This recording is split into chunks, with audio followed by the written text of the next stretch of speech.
আজকে বলে যাব নাইটি পরা যাবে কি যাবে না। দ্বিতীয় মশলা বলে যাব সিটি গোল্ড পরা যাবে কি যাবে না। তৃতীয় মশলা বলে যাব আপনাদের জন্য যে কি বলে এখনকার মা খালারা তো খুব আধুনিক, এদের সবার কাছে ফোন আছে আর ফেসবুক আছে, আছে না নেই? আছে। তো ফেসবুক চালানো জায়েজ না না জায়েজ বলে যাব। জি, চুপচাপ বসে থাকেন। যদি বসে থাকেন দোয়া করব আপনার মুরগিকে শিয়ালে খাবে না, বরঞ্চ যোগাবে। আর যদি বেশি অত্যাচার করেন দোয়া করব বাড়ির সব মুরগিকে শিয়ালে হজম করবে। বন্ধুরে আমার সোনা মানিকের হযরত খাদিজাতুল কুবরা বলে, মুহাম্মদ আজকে তোমাকে দিয়ে দিলাম, এই উটটা তোমাকে দিয়ে দিলাম, উটটা তোমাকে দিয়ে দিলাম। উট নবীকে দিয়ে দিলেন আর আবু তালিবের আপনার ভাতিজা মুহাম্মদকে বাড়ি পাঠিয়ে দিলেন। হযরতে খাদিজাতুল কুবরা আবু তালিবের কাছে একটা চিঠি পাঠিয়ে দিলেন। কার মাধ্যমে চিঠি পাঠালেন? হযরত আপনার কিনা খাদিজাতুল কুবরা তার খাসবাদের মাধ্যম দিয়ে একটা চিঠি লিখে পাঠিয়ে দিলেন। ওই চিঠিতে ভালো করে বড় আকারে লেখা আছে, ওগো আবু তালিব, আমি হলাম মক্কা নগরের সব থেকে বড় ধনী, আমি হলাম মক্কা নগরের সব থেকে বড় ধনী মহিলা। আমার কোনো কিছুর অভাব নাই, খাবারের অভাব নাই, টাকার অভাব নাই, ধন দৌলতের অভাব নাই, সোনা দানার অভাব নাই। আজকে আমি তোমার কাছে প্রস্তাব দিতেছি, তোমার ভাতিজা মুহাম্মাদের সঙ্গে যদি আমার বিবাহটা দিয়ে দাও, আমি খাদিজাতুল কুবরা আমি তোমার ভাতিজাকে বিবাহ করতে চাই। জোরে বলো। তার আগে হযরতে আবু তালিব আপনার কিনা খাদিজাতুল কুবরাকে আচ্ছা একজন 200 টাকা দান করেছে, আল্লাহ কবুল করুন। সাফিনা নামে 200 টাকা, আল্লাহ কবুল করে নিন। জোরে বলুন আল্লাহুম্মা আমিন। আবু তালিবকে চিঠি দেওয়ার আগে নবীকে খাদিজাতুল কুবরা ডাইরেক্ট আপনার অফার করেছিলেন, নবী গো আমি আপনাকে বিবাহ করতে চাই, আমার বয়স একটু বেশি, আমার বয়স হলো 40, আপনার বয়স 25 আমি জানি, কিন্তু নবী গো আপনার ব্যবহারে আমি আকৃষ্ট হয়ে গেছি, দেওয়ানি হয়ে গেছি, তাই আমার নিজের জীবন যৌবনকে আপনার কাছে আমি বিক্রি করে দিতে চাই, আপনার কাছে আপনার কদম তলে আমি কুরবান করে দিতে চাই। তো হযরতে রাসূল করিম সাল্লাল্লাহু আলাইহি ওয়াসাল্লাম বলেছিলেন, এই খাদিজা কথা ভালো, কিন্তু আমি তোমাকে ডাইরেক্ট বলতে পারি না, এই কারণে আমার পিতৃ সমতুল্য আমার চাচা আবু তালিব আছে, আবু তালিব যদি বলে হ্যাঁ করো তবে আমি চাচার কথাই রাজি, আর চাচা যেই পরামর্শ দিবে সেই পরামর্শকে আমি মেনে নিতে রাজি। জোরে বলুন। আচ্ছা এখন চাচার কথায় কেউ কি কথা শোনে? আরে বাপেই তো জানে না ও বিয়ে করে নিয়েছে, ঠিক না? এখন পালিয়ে বিয়ে করি নাই, ও বাপ মার কথা মানে না। আব্বাজি আমার সোনা মানিকেরা, শুধু তাই নয়, আল্লাহ নবী সাল্লাল্লাহু আলাইহি ওয়াসাল্লাম বললেন, ওগো খাদিজা আমি আপনাকে এখন কিছু বলতে পারবো না, আমার পিতৃ সমতুল্য চাচা জান আছে, আমার চাচা জানের কাছে প্রস্তাব পাঠাবেন, চাচার বিনা পরামর্শতে আমি আপনাকে হ্যাঁ না কিছুই বলতে পারি না। তবে আপনি খাদিজাতুল কুবরা আমার কাছে আপনি যে আপনার মনস্কামনা প্রকাশ করেছেন, এই জন্য আপনাকে অনেক শুকরিয়া জ্ঞাপন করতেছি। আমার সোনা মানিকের আব্বা জান মুসলমানেরা, হযরত খাদিজাতুল কুবরা আবু তালিবের কাছে সংবাদ পাঠালেন, চিঠির মাধ্যমে লিখে পাঠালেন। আবু তালিব তখন ওই চিঠিখানা পড়ে আল্লাহর নবীকে কাছে ডাকলেন, ডাকার পরে বলে, ওগো মুহাম্মদ আমি 3 দিন ধরে ভাবনা চিন্তা করেছি, 3 দিন ধরে আমি গবেষণা করেছি, আমি আবু তালিব আর 3 দিন ধরে ভাবনা চিন্তা করার পরে আজ আমি সিদ্ধান্ত নিলাম তোমার সঙ্গে মহিলা হযরতে খাদিজাতুল কুবরার বিবাহ হওয়াটা জরুরি। তোমার সঙ্গে খাদিজাতুল কুবরার বিবাহ হওয়া জরুরি। নবী আমার বলে, ওগো চাচা জানে বিবাহ হওয়া ভালো জিনিস, তবে ঠিক আছে বিবাহ হয়ে যাক, সমস্যা নাই, তবে আমার সঙ্গে বিবাহ হওয়া কেন জরুরি? নবীকে আমার বললেন, হে আবু তালিব শুনে নাও, শুনে নাও, তোমার উপর আল্লাহ পাকের কোরআন নাজিল হবে, তুমি একাত্মবাদ আল্লাহর দায়ী হয়ে ইসলাম প্রচার করবে, গোটা মক্কা নগরের মানুষ তোমার দুশমন হয়ে যাবে। যে সময়তে আপনার একাত্মবাদ আল্লাহ তাআলার ইবাদতকারী ছিল না, ওই সময় নবী আমার মক্কা নগরে জন্মগ্রহণ করেছে। আবু তালিব তখন বলতেছে, ওগো ভাতিজা মুহাম্মদ, তোমার দুশমনদের সঙ্গে লড়ার মতন একজন আছে, তিনি হলেন খাদিজা, খাদিজা, খাদিজা। কারণ যাদের কাছে অর্থ থাকে তাদের কাছে সব ক্ষমতা থাকে। এখন আপনি দেখবেন আপনার গ্রামের বকলম যার পেটে লাত মারলে আপনার অক্ষর একটা অ বের হবে না, তার যদি টাকা থাকে ওই গ্রামের মোড়ল। ভুল কথা? ওই স্কুলের মুখ দেখেনি, ও মেম্বার সিটে দাঁড়িয়ে গিয়েছে, মেম্বার হয়ে গেছে, স্কুলের মুখ দেখেনি, এলাকার বড় বা আপনার কিনা নেতা হয়ে গেছে। জামানার হাকিকাত হলো এটা, যার কাছে টাকা থাকে তার কাছে আপনার কিনা দুনিয়া মাথা নত করে। এই কারণেই হযরতে আবু তালিব বলতেছেন, ওগো ভাতিজা মুহাম্মদ, তোমার সঙ্গে আবু তালিব, তোমার সঙ্গে খাদিজাতুল কুবরার বিবাহ হওয়া জরুরি। সোনা মানিকের আমার হযরতে আবু তালিব এবার খাদিজাতুল কুবরার কাছে গেলেন, যাওয়ার পরে বলে, ওগো খাদিজা, খাদিজা, আপনি যে প্রস্তাবখানা দিয়েছেন, আমি আবু তালিব আপনার প্রস্তাবে রাজি আছি। আপনি চাইলে আমার ভাতিজার সঙ্গে বিবাহ করতে পারেন। ওগো আমার সোনা মানিকেরা, খাদিজাতুল কুবরা গোটা মক্কা নগরে দামামা বাজিয়ে দিলেন, টাঙ্কা বাজিয়ে দিলেন, আর প্রচার করে দিলেন খাদিজাতুল কুবরা 40 বছরের নারী হযরতে আবু তালিবের পোতা 25 বছরের যুবককে বিবাহ করার জন্য প্রস্তুতি নিতেছে।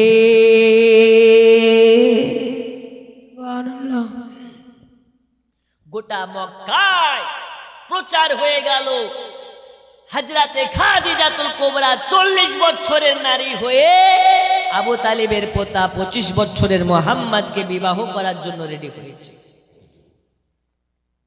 তখন মক্কা নগরে যারা বড় লোক, ধনী, ব্যবসায়ী, ওরা খাদিজাতুল কুবরাকে ধিক্কার জানাতে লাগলো। কি জানাতে লাগলো?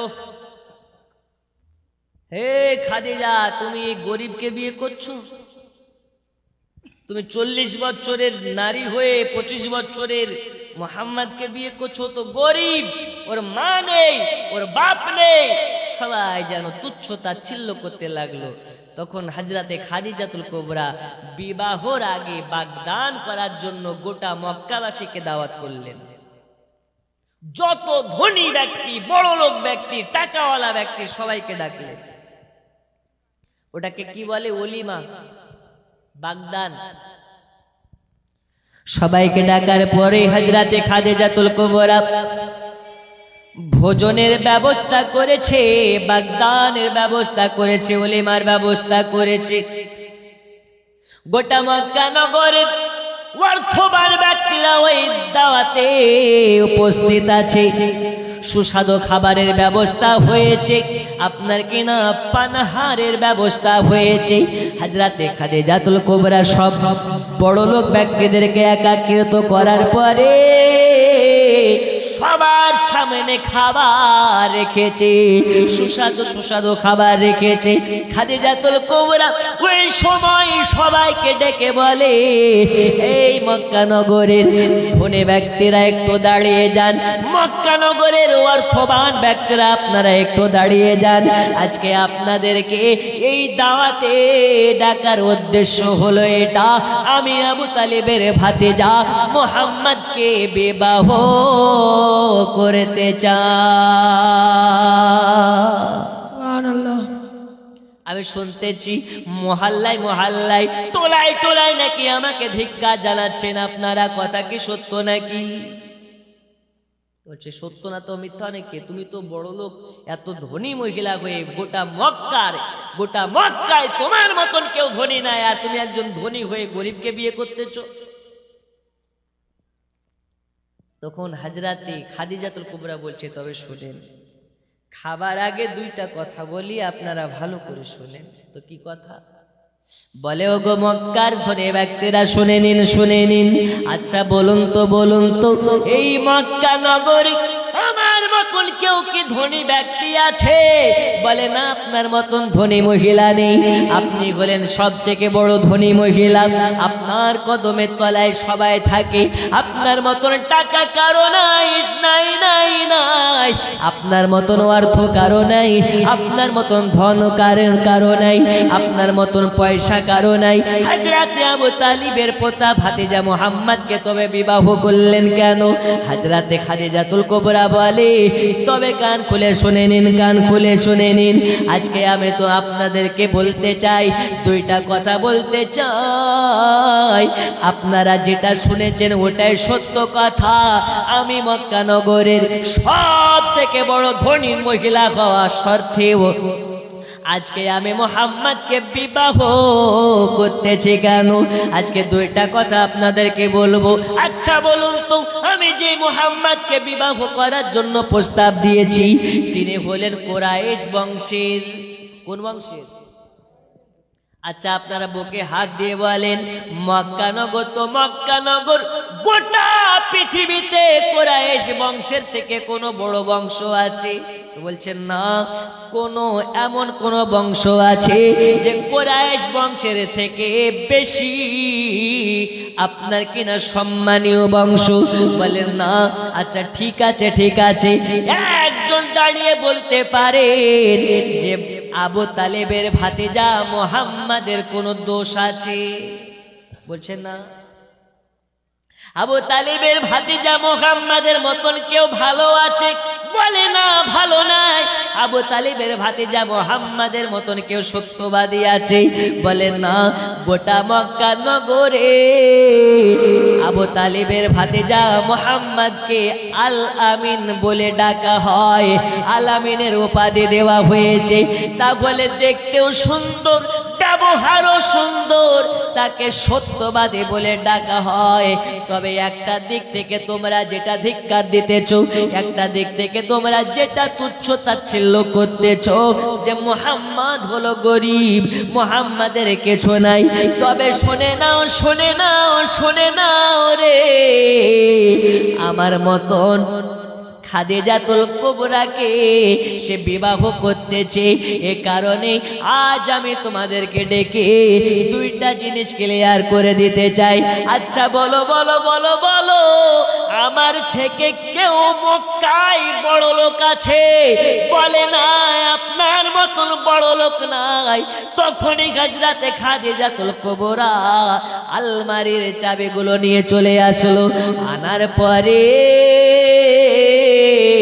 যত অর্থ ছিল, যত টাকা ধন সম্পত্তি ছিল, সব কিছুর চাবি কাগজ আল্লাহর নবীর কদমে ফেলে দিল।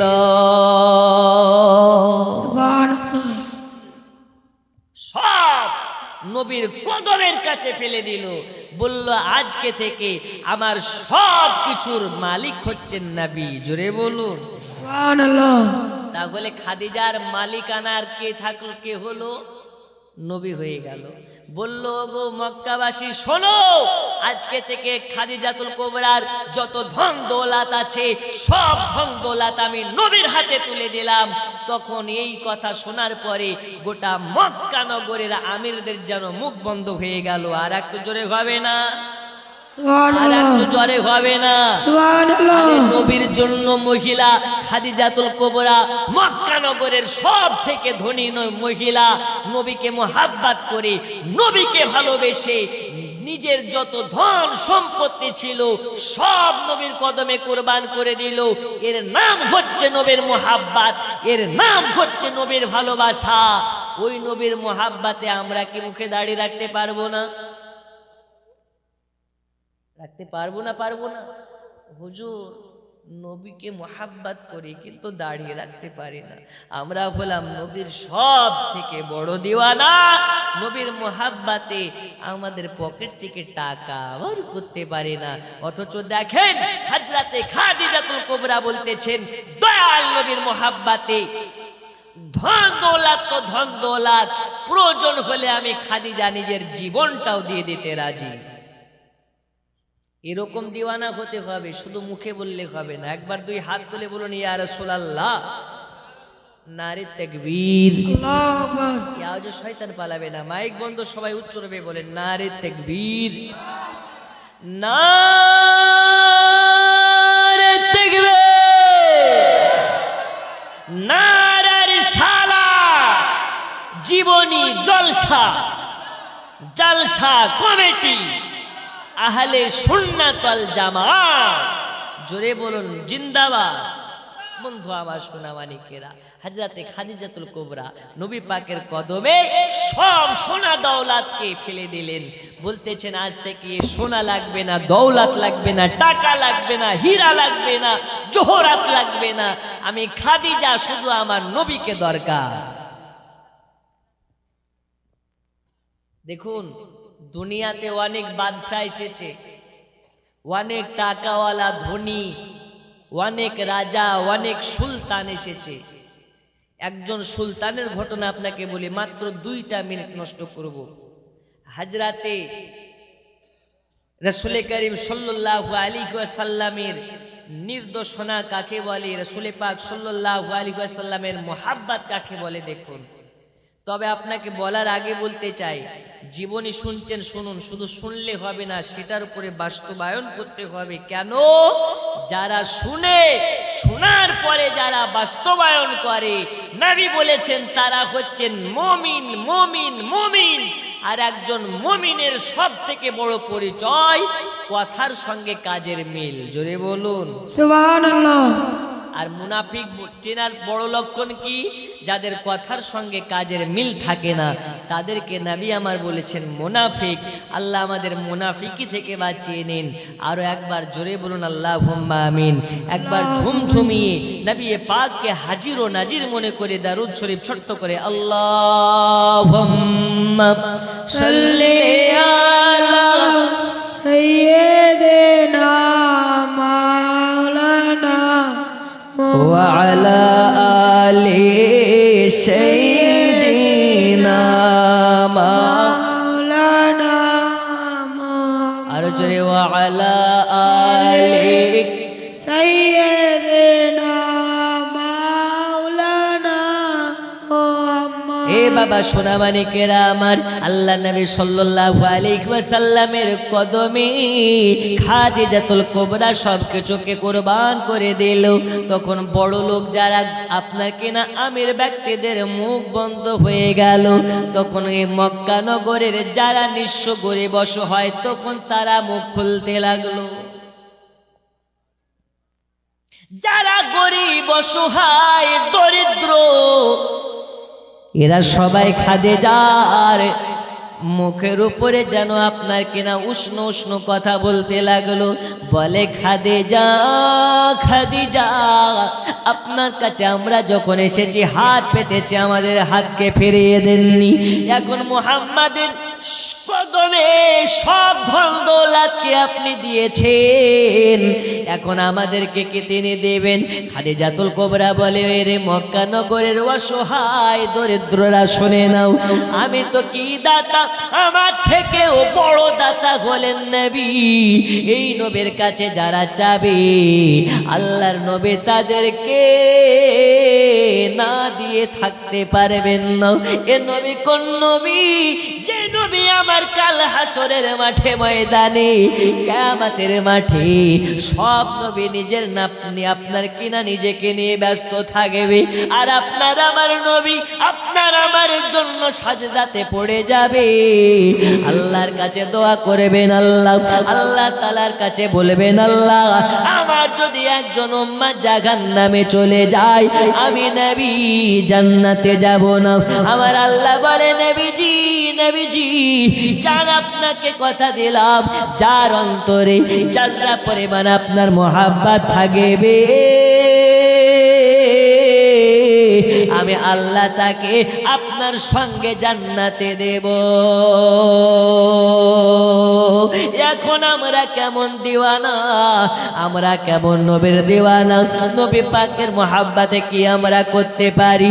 সোনা মানিকেরা আমার, হযরতে খাদিজাতুল কুবরা আল্লাহর নবী সাল্লাল্লাহু আলাইহি ওয়াসাল্লামকে এবার বিবাহ করার জন্য আপনার প্রস্তুতি নিয়ে নিলেন।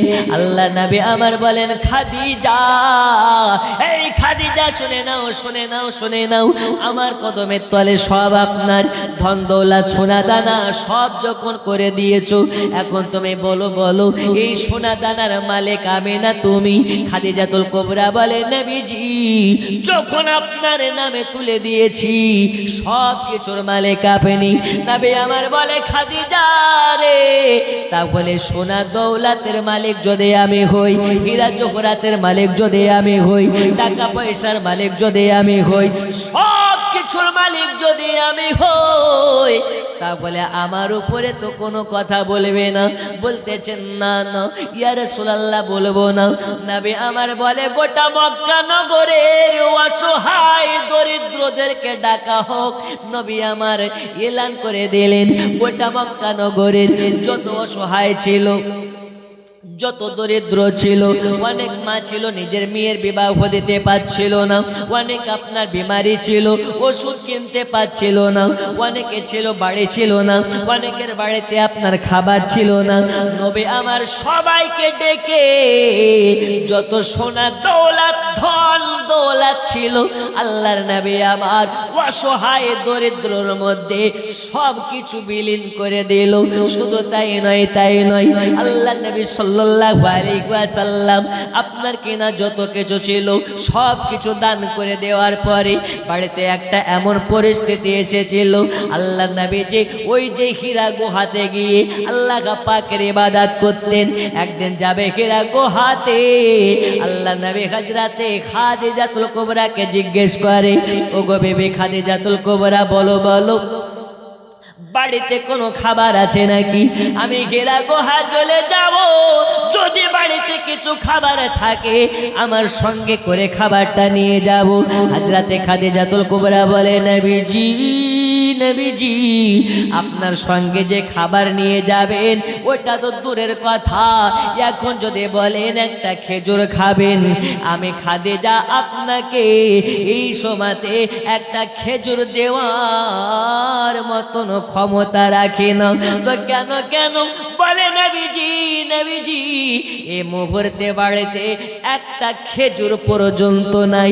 তাহলে বলুন, তাহলে বলুন, নবী আমার এত ধন সম্পদ, এত টাকা পয়সা, এত আপনার কেনা রাজকীয় খাবার সব কিছু এমন ভাবে গরিব অসহায়ের মধ্যে বিলিয়ে দিয়েছে যে নিজেরা খেতে পাওয়ার মতন খাবারটুকু রাখেননি। ওই নবীর উম্মত হইয়া যারা এখনো নবী মোহাব্বত করতে পারে না, ওই নবীর উম্মত হইয়া যারা নবীকে এখনো চিনতে পারে না, এদের মতন কপাল পোড়া আল্লাহর পৃথিবীতে দোসরা কেউ হতে পারে না। সময় আছে, সময় আছে, নিজেকে শুধরে ফেলুন, নবী পাকের আশিক হয়ে যান, নবী পাকের দিওয়ানা হয়ে যান। আমার নবী যাতে রাজি, আমার আল্লাহ তাতে রাজি। লা ইলাহা, জোরে জোরে লা ইলাহা, আরো জোরে লা ইলাহা ইল্লাল্লাহ, লা ইলাহা,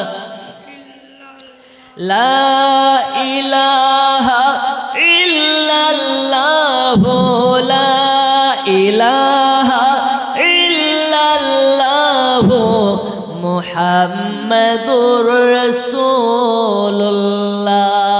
চিনে নাও গো দুনিয়াবাসী, চিনে নাও গো দুনিয়া, এমন নবী এমন নবীর উম্মত মোরা পার করিবেন নবী আসিয়া লা ইলাহা আর জোরে লা ইলাহা ইল্লাল্লাহ জোরে লা ইলাহা লা ইলাহা ইল্লাল্লাহ লা ইলাহা ইল্লাল্লাহ মুহাম্মাদুর রাসূলুল্লাহ। বন্ধু আমার সোনামানিকেরা, আল্লাহ নবী সাল্লাল্লাহু আলাইহি ওয়াসাল্লাম এবার যত টাকা ধন দৌলত সম্পত্তি ছিল সব কিছু দান করে দেওয়ার পরে খাদিজাতুল কুবরার কাছে বলতেছে, খাদিজা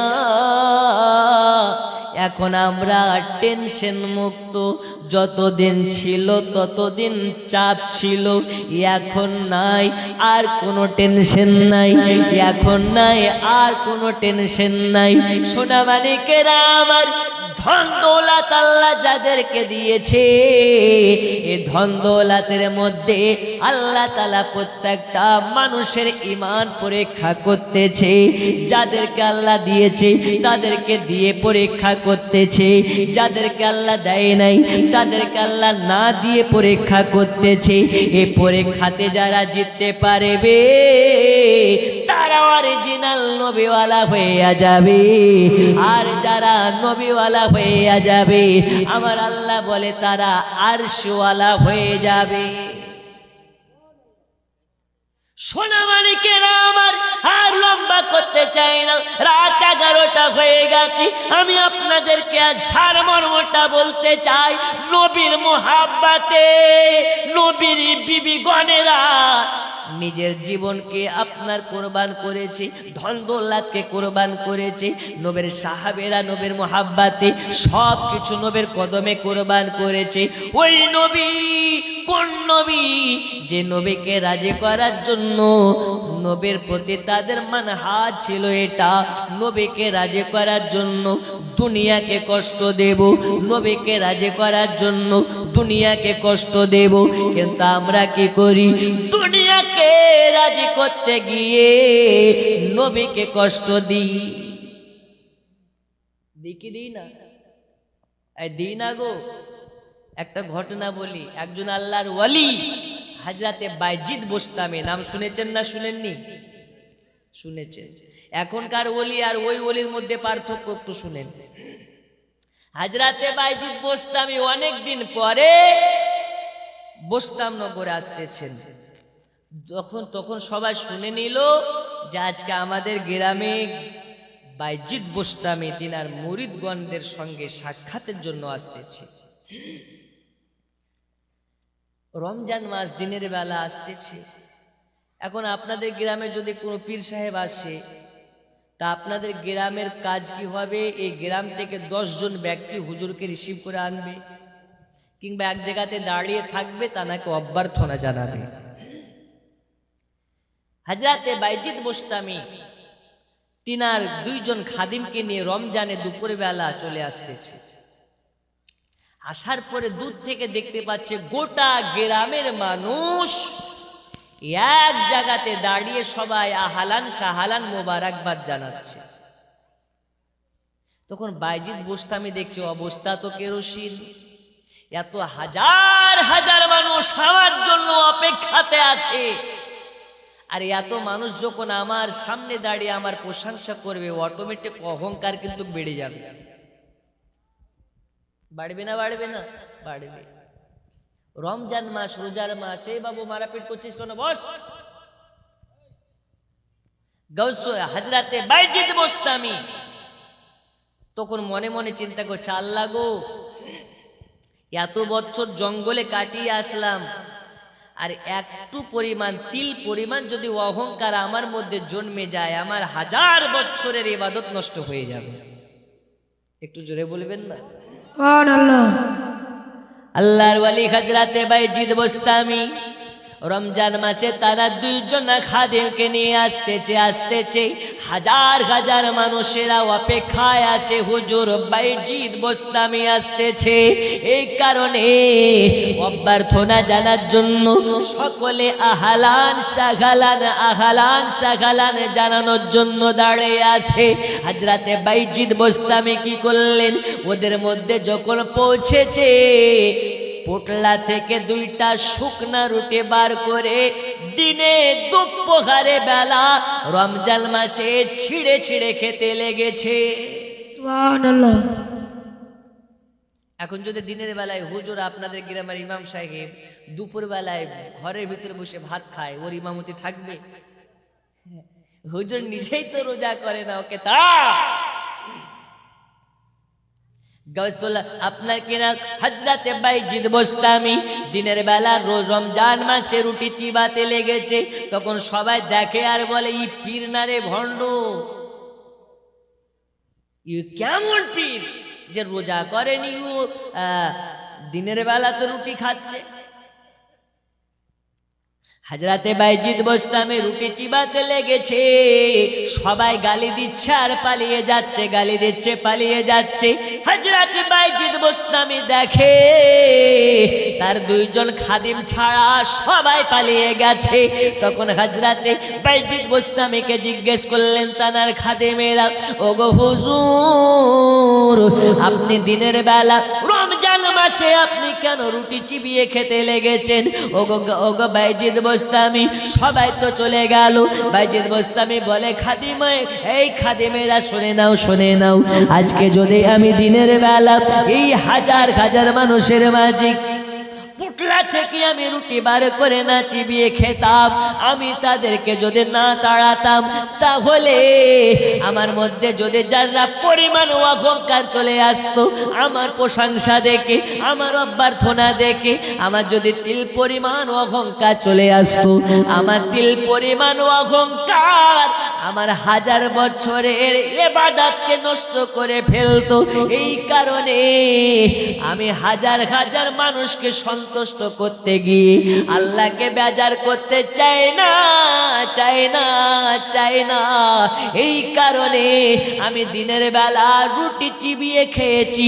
আর ফতোয়া মোতাবিক সফরকালীন মুসাফির ব্যক্তি যদি মনে করে সে রোজা রাখবে না, আল্লাহ তাআলা তাকে গুনাহ দেবে না।